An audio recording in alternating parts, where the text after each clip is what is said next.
পুরো সপ্তাহ যাই খাই না কেন সপ্তাহে একটা দিন ডিম না রান্না করলে আমার চলেই না। কারণ ডিমটা আমরা সবাই বেশি পছন্দ করি, সেটা হোক সবজি দিয়ে কিংবা ভুনা। আর আজ কিন্তু আমি ডিম ভুনাই করব, সাথে বাঁধাকপি ভাজি। আসসালামু আলাইকুম, সবাই কেমন আছেন? আশা করছি ভালো আছেন। আমরাও আলহামদুলিল্লাহ অনেক ভালো আছি। তো আমি আবার ডিম রান্না করলে একটু বেশি করেই করি, কারণ ডিমটা সবাই পছন্দ করে। সাফন থেকে শুরু করে আমি, শাওন, তারপর আমার হাজবেন্ড সবাই। তো ডিম ভুনা শুধু শুধু তো খেতে ভালো লাগে না, সাথে একটা সবজি রেখেছি। তো এই সবজিটা আমার অনেক বেশি পছন্দ শীতকালের মধ্যে। এখানে আমি বাঁধাকপি নিয়েছি, আলু নিয়েছি, গাজর নিয়েছি হচ্ছে সিম আর পেঁয়াজের কলি। তো সবকিছু মিক্স করে একটা সবজি রান্না করলে আমার কাছে ভীষণ ভালো লাগে। সবজি বলতে আমি এটা সবসময় ভাজি করি। একদিকে তো আমি ডিমটা সেদ্ধ বসিয়ে দিয়েছি, আরেকদিকে হচ্ছে আমি বাঁধাকপি ভাজিটা বসিয়ে দিচ্ছি। আর আপনারা এরকম কয়েক পদের সবজি দিয়ে বিশেষ করে গাজরটা দেওয়ার চেষ্টা করবেন, একটু কালারফুল হয়, তাহলে খেতে কিন্তু অনেক বেশি ভালো লাগে। আমি তো এইভাবে সবসময় করি। আর এখানে পেঁয়াজ আর কাঁচামরিচটা একটু বেশি পরিমাণে নিয়েছে, একটু ভেজে তারপর এখানে একটু হলুদ আর লবণ দিয়েছে। আর কোনো কিছু মশলা অ্যাডের দরকার নেই, সামান্য হলুদেই এই রান্নাটা ভালো লাগে। তো এইদিকে তারপরে আমি সবজিটা দিয়ে দিলাম, দিয়ে এখন সুন্দর করে নেড়ে চেড়ে দিচ্ছে। আর এখন ঢাকনা দিয়ে আমি কিছুটা টাইম সবজিটা রান্না করে নেব। যেহেতু বাঁধাকপি এখানে কিন্তু অনেকটাই পানি উঠবে, আর যতটুক পানি উঠবে অতটুক পানিতে আমি ভাজিটা করে নেব। আমি কিন্তু আগে একটুও বাঁধাকপি পছন্দ করতাম না। আমি যখন রান্না শিখেছি তখন কিন্তু এরকম বিভিন্ন ধরনের সবজি দিয়ে দেখি যে বাঁধাকপি রান্না করলে আসলে ভালো লাগে। রান্না বলতে ভাজি, আমি ভাজি ছাড়া অন্য কিছুই খাই না।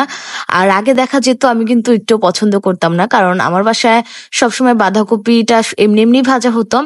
যাই হোক, এর জন্য হয়তো বা ভালো লাগতো না, কিন্তু এখন আমার খুবই পছন্দের একটা সবজি হচ্ছে বাঁধাকপি। আর বিশেষ করে এইভাবে ভাজি করলে তার কিছুই লাগে না।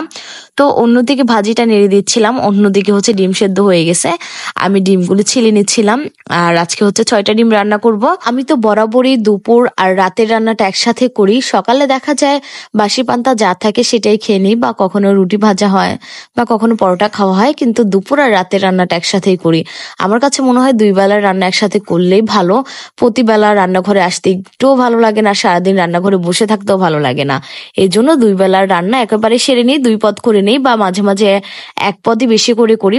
তো ওইদিকে কিন্তু আমার ভাজিটা হয়ে গেছে, আমি নামিয়ে নিয়েছি।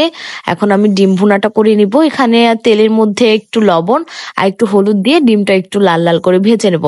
আমি কিন্তু ডিমটা কখনোই এক্সট্রা করে মাখাই না, হলুদ বা লবণ দিয়ে এরকম তেলের মধ্যে দিলে আমার কাছে মনে হয় প্রতিটা ডিমের সমান মশলা লাগে, আর ভাজাটাও খুব সুন্দর হয়।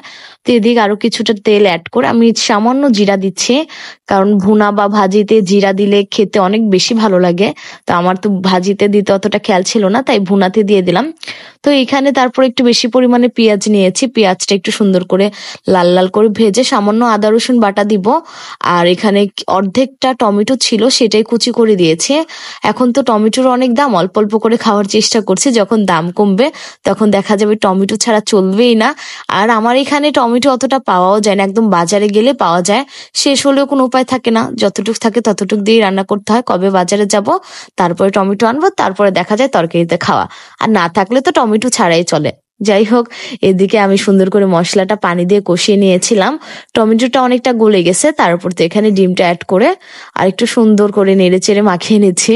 তো তারপর এখানে পানি দিয়ে এখন বাকি রান্নাটা আমি করে নেব। ডিম তো আমি বিভিন্ন সবজি দিয়েও রান্না করে থাকি, যেরকম ফুলকপি দিয়ে রান্না করি, বেগুন দিয়েও রান্না করা যায়, বা দেখা যায় আরো অনেক সবজি আছে সেগুলি দিয়েও করা যায়।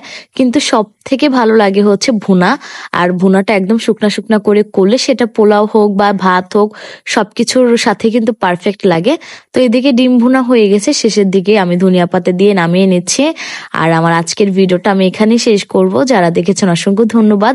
আর ডিম ভুনাটা কেমন হয়েছে অবশ্যই কিন্তু জানাবেন।